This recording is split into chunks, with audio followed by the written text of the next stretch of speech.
میرا جینا میرا مرنا الہی تیری خاطر ہو. اعوذ باللہ من الشیطان الرجیم بسم اللہ الرحمن الرحیم. وإلى عاد أخاهم هودا قال يا قوم اعبدوا الله ما لكم من إله غيره إن أنتم إلا مفترون. يا قوم لا أسألكم عليه أجرا إن أجري إلا على الذي فطرني أفلا تعقلون. ويا قوم استغفروا ربكم ثم توبوا إليه يرسل السماء عليكم مدرارا ويزدكم قوة إلى قوتكم ولا تتولوا مجرمين. قالوا يا هود ما جئتنا ببينة وما نحن بتاركي آلهتنا عن قولك وما نحن لك بمؤمنين إن نقول إلا اعتراك بعض آلهتنا بسوء. قال إني أشهد الله واشهدوا أني بريء مما تشركون من دونه فكيدوني جميعا ثم لا تنظرون. وإلى عاد أخاهم هودا، اور ہم نے عاد کی طرف ان کے بھائی ہود علیہ السلام کو بھیجا. کل ذکر آیا کہ حضرت ہود علیہ السلام اور یہ قوم عاد جو ہے یہ حضرت نوح علیہ السلام کی اولاد میں سے ہیں. حضرت نوح علیہ السلام کے 3 بیٹے، ان سے پھر نسل انسانی چلی، سام، حام، یافث. تو یہ جو قوم عاد ہے وہ حضرت سام کی اولاد میں سے ہیں. لیکن یہ لوگ بڑے ہی طاقتور، لمبے، تڑنگے اور بہت ہی سمجھیے کہ پاورفل اللہ تعالیٰ نے ان کو بنایا تھا. ان کو نعمتوں سے نوازا تھا، باغات تھے، ہر طرح کی فراوانی تھی، اور یہ بہت ہی اونچے تڑنگے اور بہت ہی ڈیل ڈول والے لوگ تھے. ان کا ذکر قرآن میں کئی جگہ ہوا ہے. اور ارم ذات العماد یعنی ستونوں والے تھے. ستون جیسے ہوتا ہے کھمبا، اس طریقے سے یہ لمبے چوڑے ہوتے تھے.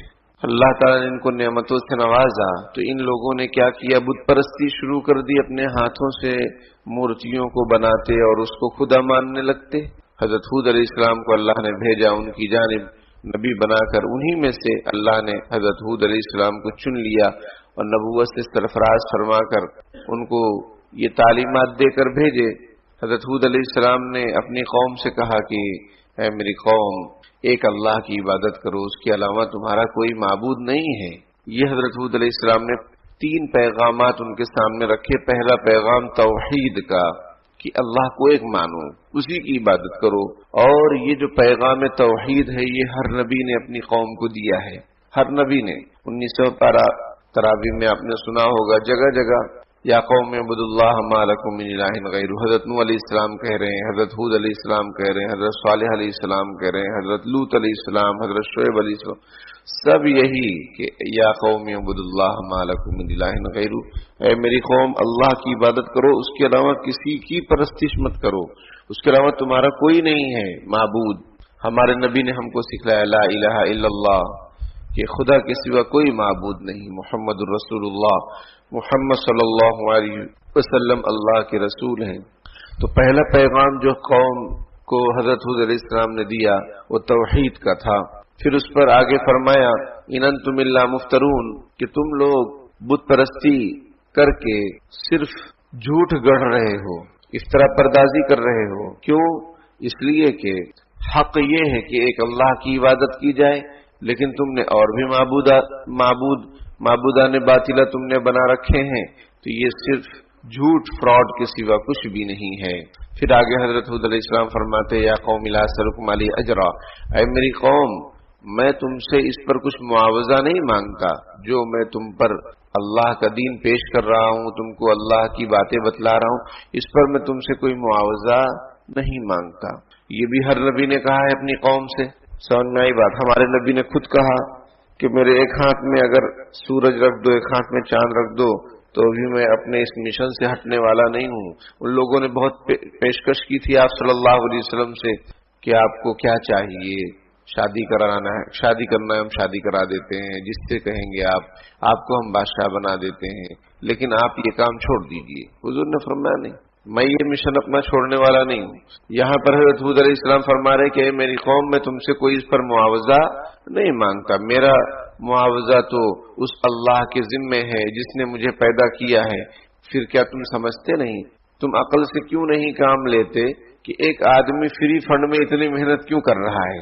ورنہ میں نے پہلے ذکر کیا تھا کہ جو بھی گرو گھنٹال ہوتے ہیں، ڈھونگی بابا ہوتے ہیں یا دھرم گرو ہوتے ہیں جھوٹے، وہ لوگ لوگوں سے صرف پیسہ مانگتے ہیں، ڈونیشن کرو، ڈونیٹ کرو، ڈونیٹ اس۔ سمجھ میں آئی بات؟ ان کی باقاعدہ ویب سائٹ رہتی ہے کہ بھائی ہم کو ڈونیٹ کرتے رہو، بڑی سے پیٹی رہتی ہے، وہاں پر جو ہے ڈونیشن کرتے رہو، اور پھر کبھی ریڈ پڑتی ہے بابا گرو گھنٹال پر تو لاکھوں کروڑوں روپے نکلتے ہیں۔ تو ہمارے نبی اور جو بھی انبیاء کا سلسلہ ہے، ان لوگوں نے تو اپنی قوم سے کھلم کھلا کہہ دیا کہ لا اسألکم علیہ اجرا، ہم تم سے ایک پھوٹی کوڑی نہیں مانگتے، بس ہماری بات سن لو۔ ایسا ہوتا نا بھائی ان کو لالچ ہے، تو کوئی لالچ نہیں ہے، بس تم اللہ کے پیغام کو مان لو۔ تم کیا میرا اجر دو گے، میری اجرت تم کیا دے سکتے ہو؟ میری اجرت تو اللہ رب العالمین دیں گے جنہوں نے مجھے پیدا کیا ہے، مجھے ان سے امید ہے، تم سے کوئی امید نہیں، تم سے کوئی معاوضہ ہے نہ مطالبہ ہے۔ افلا تعقلون، تم سمجھتے کیوں نہیں کہ ایک آدمی اتنی محنت تگو دو کیوں کر رہا ہے جبکہ اس کو دنیا کا کوئی منصب و مرتبہ نہیں چاہیے؟ سمجھ میں آئی بات؟ یہ ہر زمانے میں نبیوں نے اپنی قوم سے یہ بات کہی ہے، لیکن اس کا یہ مطلب نہیں ہے جو ہم لوگ یا بعض لوگ سمجھتے ہیں دینی کام پر اجرت لینا جائز نہیں ہے، وہ ایک الگ مسئلہ ہے۔ دینی کام جیسے مان لیجیے امامت ہے یا پھر مدرسے میں بچوں کو پڑھانا ہے، اس پر اجرت لینا جائز نہیں ہے۔ بے شک اس کی اجرت کوئی دیتا بھی نہیں ہے اور اس کی اجرت کوئی دے بھی نہیں سکتا ہے، وہ اجرت ٹائم کا دینا ہوتا ہے، اور وہ بھی اس وجہ سے کہ اسلامی اگر حکومت ہو، اسلامی حکومت نہیں رہی، اسلامی حکومت ہو تو اسلامی حکومت کی طرف سے، بیت المال کی طرف سے، حکومت اور گورنمنٹ کی طرف سے ان لوگوں کو معاوضہ دیا جاتا ہے جو کام کرنے والے ہیں، دین کا کام کرنے والے ہیں۔ لیکن اگر اسلامی حکومت نہ ہو تو پھر کیا کریں گے؟ اگر اجرت نہ دی جائے گی تو فری فنڈ میں کون کرے گا؟ آپ کر کے دکھا دو، آپ کر کے دکھا دو۔ سمجھ میں آئی بات؟ وہ میں نے ذکر کیا تھا پہلے کہ مفتی اسماعیل صاحب ہے مالیگاؤں کے، تو ان کو ایک آدمی نے اعتراض کیا کہ آپ نماز پڑھاتے پیسہ لیتے ہیں، نماز تو ایسے بھی پڑھتے ہیں، نماز تو فرض ہے، اس کا پیسہ لیتے ہیں آپ؟ حضرت نے فرمایا اس کا پیسہ نہیں لیتے، وہ پابندی اور وقت جو دے رہے ہیں اس کی بات ہے۔ ایسا ہو تو ایک ہفتہ میرے پیچھے نماز پڑھ کے دکھا، جسٹ میرے پیچھے مؤذن صاحب کے بغل میں ایک ہفتہ تو پابندی کر کے دکھا۔ حضرت فرماتے ہیں کہ ظہر میں میرے پیچھے تھا، عصر میں ایک دم کنارے، اور مغرب میں ایک دم پیچھے، اور کہتا ہے کہ پابندی بہت مشکل ہے۔ تو یہ اجرت اس لیے کہ اگر اجرت نہیں دیں گے تو فری میں کون کرے گا، اور اگر نہیں کریں گے تو پھر دین کا کام کیسے چلے گا؟ اس لیے مجبوراً یہ اجرت جائز رکھی گئی ہے، اور اسلامی حکومت بھی نہیں ہے اس لیے، ورنہ اگر اسلامی حکومت ہو تو اسلامی حکومت والے طے کرتے ہیں۔ حضرت عمر رضی اللہ تعالیٰ عنہ کے زمانے میں، حضرت عمر بن عبدالعزیز رحمۃ اللہ علیہ کے زمانے میں جو مکتب کے معلمین تھے، جو ائمہ تھے، سب کو وظیفہ جاری تھا، اور معقول وظیفہ، ہمارے یہاں کی طرح نہیں کہ 5,000 10,000 دے دیے ہو گیا بات ختم، نہیں، معقول۔ حضرت عمر بن عبدالعزیز رحمۃ اللہ علیہ نے تو یہ فرمایا کہ بھائی ان کو اتنا اجرت دو تاکہ یہ دوسری چیزوں سے، دوسری فکروں سے یہ بے فکر رہے اور دین کا کام صحیح طریقے سے ہو سکے۔ ورنہ اگر ایک آدمی امام ہے، ایک آدمی مؤذن ہے، ایک آدمی ٹیچر ہے، معلم ہے، اب وہ پڑھائے، پھر بعد میں وہ دکان پر بیٹھے، وہ پڑھائے، اس کے بعد وہ ٹھیلا لے کر ڈھکیلے، تو وہ کیا صحیح سے کام کر سکے گا؟ وہ صحیح سے کیا کام کر سکے گا؟ اس کا دماغ تو کہیں اور ہے۔ تو بہرحال تو یہ اجرت والی جو بات ہے ہمارے زمانے میں جو لیا جا رہا ہے وہ اس کی مجبوری ہے، اور پھر اسلامی حکومت کی ذمہ داری تھی، وہ اسلامی حکومت ہے نہیں۔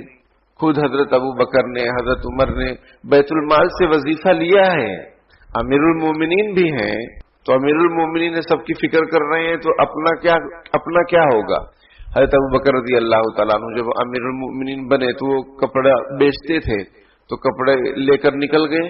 امیر المومنین بننے کے بعد حضرت عمر نے پوچھا کہاں؟ بولے یہ بیچنے۔ حضرت نے فرمایا یہ سب بیچنا ویچنا بند کیجیے، آپ امیر المومنین ہیں، آپ لوگوں کی خبر کیجیے اور اپنا